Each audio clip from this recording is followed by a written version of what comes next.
where he can channel it from. It doesn't. It's gonna be hard. It doesn't even matter how many. You know, when you have Ags, Death Ward changes in the sense that you just need to hit one target because it will automatically bounce to the others. Before Ags, you need to consider, okay, the target you're hitting first. What if he runs away? Who can you hit afterwards? But it's just the first few bounces until a target runs away can deal so much damage. Like if Death Ward hits for just a second in a team fight, it's more than 1,000 damage from just bounces. Now Silent's farming so well, and with this tower gold as well, it's going to be very, very hard for MVP to kind of catch up to him. They need to find some good fights. I mean, we did see the KPPL. Yeah, he's okay. So he's got the finished diffusal blade now. So this is a big item. Yeah, he's in a much better position when they do start to find themselves in the engagements. This is the item that allows PL to kill Anti-Mage. When Anti-Mage blinks in aggressively, if you catch him off guard with your Purge and then just run in with multiple illusions and drain all his mana, he's in trouble. And in this game, Silent does not have a magic wand or any sort of way of regaining mana during the fight. If they catch him off guard, that could be really strong. Of course, they do have 2 arcane boots.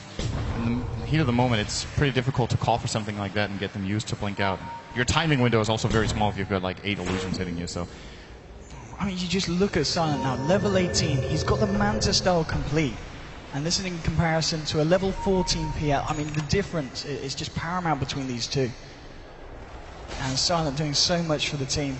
Well, the team as a whole, Empire, they had a really rough early game, but as soon as we came into these mid-game fights, every time on top. Oh, the snowball's coming in. Bounty's all alone. That's the gem. That's the gem. Oh my goodness, it couldn't have been any better for Empire. They get all the good ones as well. March coming in with the charges. Did you really want to try and fight this? He's got KP here with the Diffusal Blade. The Tombstone has been dropped. They will find the Bane here. Can MVP find anything more? Q there with the Yules cancelling Aloha Dance's TP. They should be able to find this Tusk with the Laguna Blade to the face. They'll finish him off as well. Double kill for KP. So they lose Febby on the bounty, but they find 2 in trade. And they also lost their gem. Silent picked it up and got out of there. So I still want to call that a net win for Empire. It was also just 2 supports they lost, so yeah, that's good enough for them for now. Silent will continue to farm really fast. He's got his hands on a double damage rune, doesn't hurt. Oh, hurts a lot. I mean, know what I mean. What does Silent go for? He's got 2,500 gold on him, on top of this Manta style. What's he thinking about now at this point? What does he need against MVP's lineup? I don't know if this is a BKB game for him. It's obviously nice to be able to stop the stun of Lina, but ultimately she will probably be looking for an axe to just pierce it with her ult anyway.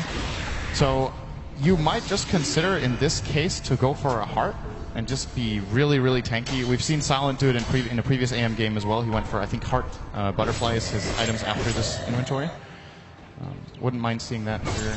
It also allows him to man up against the PL. I think if he goes butterfly first, he might be a little bit too susceptible to spells still.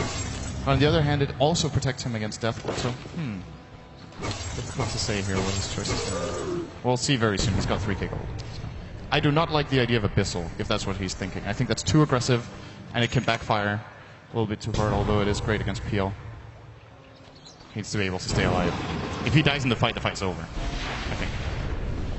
Very difficult to see the 4 remaining heroes of Empire winning a team fight when Resolution doesn't have a Deso. We're 30 minutes and he's gone really defensive build. Blink BKB. Oh, they're going to jump on this one. Hold back, Silent.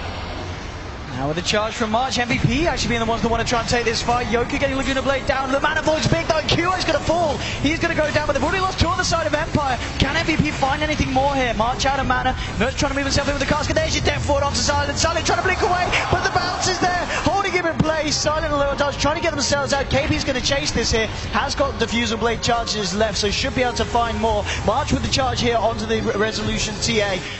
And the Lower Dodge trying to TP out. The cask is there. They'll be able to find themselves the Tusk. It's a mega kill streak here for KP. And it's just Resolution and Silent getting themselves out to safety, but everyone else falling. And MVP only losing the Lina there. Yeah, she respawned so fast. She had, I think, 14 Bloodstone charges, maybe 13. Gets back quickly. And this is a Roche too. Now, MVP cannot afford to make the mistake they did last time. This time they really need to make sure they finish it off. They can kill it faster as well. PL has got a lot of damage since then, so has Lina relative to Roshan's growth. I know I said last time there's no way Empire make this. There's no way they make it this time. This time it's a free Roche here for MVP. They get themselves the Aegis onto Cure on the Lina. 24 to 18, 29 minutes in. I imagine the difference in net worth, yeah, still bang around 0. This is a very, very close game that could still go either way. It's going to be pretty much a question of whether Silent on his anti-mage can carry harder than KP on his PL. We might reach a situation when Empire will be unable to win team fights in the late game. I think it's going to be pretty difficult for them to fight with, even though they have AM and TA, fighting into, they really don't have good PL counters. Yes, anti-mage with Battle Fury is decent, but come late enough into the game, it's just not enough, in my experience. So I think they could have a problem there. There's also, of course, the Spirit Breaker, which counters AM nicely the entirety of the game. You always have the reliable lockdown, and Undying will fall off. So it's possible Empire will have to play a split push game, where Resolution and Silent both get Boots of Travel and try to bait MVP into a bad position and just trade buildings.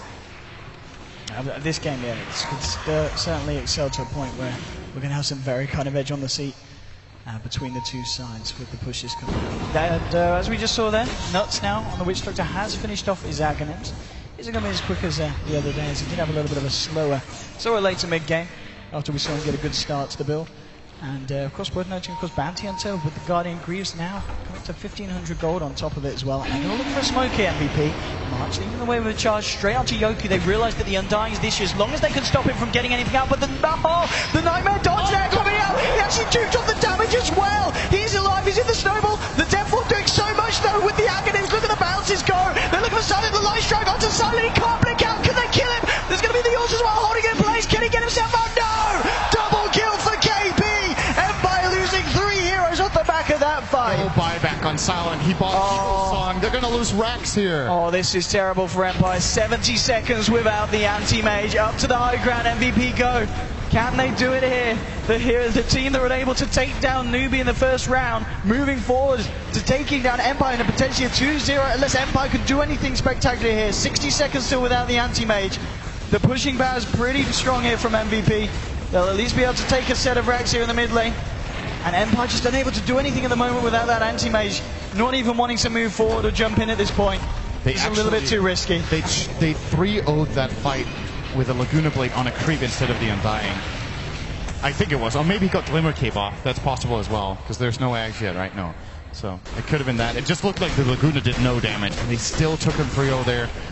Mana Void from Anti-Mage was not enough to bring down key heroes. And there's an Axe on Lina off the back of that fight. Manta style complete on KP. They're going to look for the tier 2 on the top lane. Still 20 seconds before Silence back on his Anti-Mage. Level 2 track is pretty good when you find 3 kills and a couple towers and barracks. Get a lot of money. It was going to be back. The question is, do MVP want to stick around or get themselves out? It looks like they're happy with backing up at this point.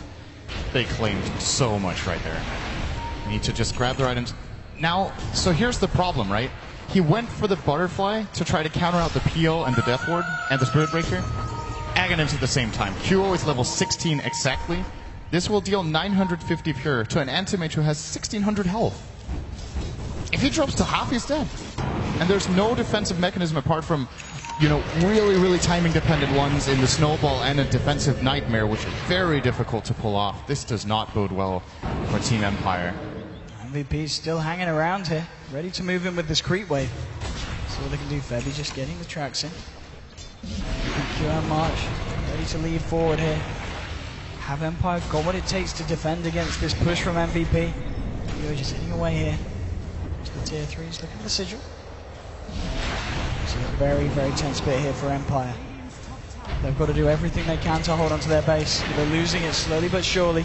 Kyo just sits there without attack range, hitting away. Now with the Yules onto Bane. They might try and find this, but Silent jumps straight in first. Cast Pro now onto Silent, and now the Death Force dropped out. They need to get themselves out or cancel this one. But they get, oh! He's just able to blink himself out. They will lose, or no. Always Want to Fly is actually able to live for a short amount of time. Ends up dying to the Dragon Slave. Now KP moving forward onto lower dust. Silent's trying to help him though. Looking for KP. Silent, what can he do on the anti-mage? He's done quite a lot to KP. Oh, Mana Void finishes up KP and Silent. He's looking for more. He's trying to find QO. He'll get it. The Aegis is going to be ported here from the leader, but March is still a fight. Febby's going to go down there to Resolution. Double kill for Silent. QO is back up. Can they kill QO? I think they can. Moving in with Yoku. Resolution. Silent pops the back to there. Oh, the Bloodstone deny will come out. But nonetheless, Empire defending the base there. And Silent doing a hell of a lot of work there for the team. It's so crucial they kill the creep that KP was porting in on with his buyback Boots of Travel. If PL comes back into that fight, the outcome of that could have been so much different, Empire. It's really important here that they stay focused and do manage to hold their top tier 3 tower, but it did cost them. I can't remember how many heroes. I think they bought back both the TA as well as one more. Was it only TA? Just TA? No, yeah, it was just the TA. Now. And there were actually 2 buybacks on the Dire, both Bounty and PL buying back to no avail.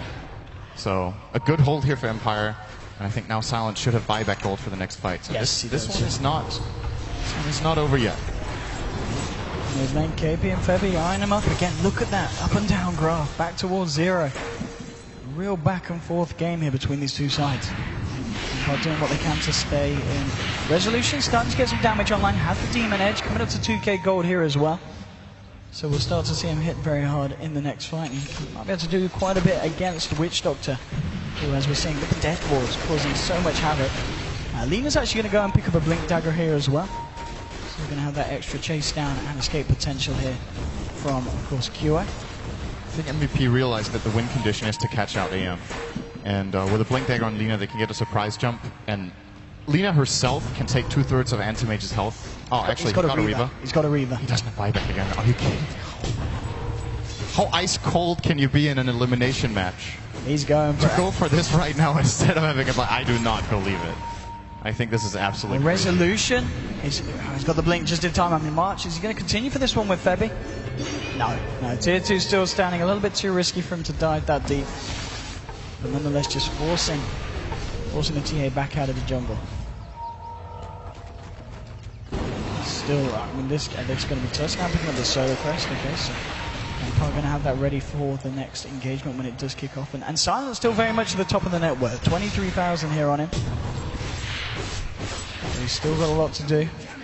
There's 36 minutes in MVP. They've found a set of racks and they're looking for more.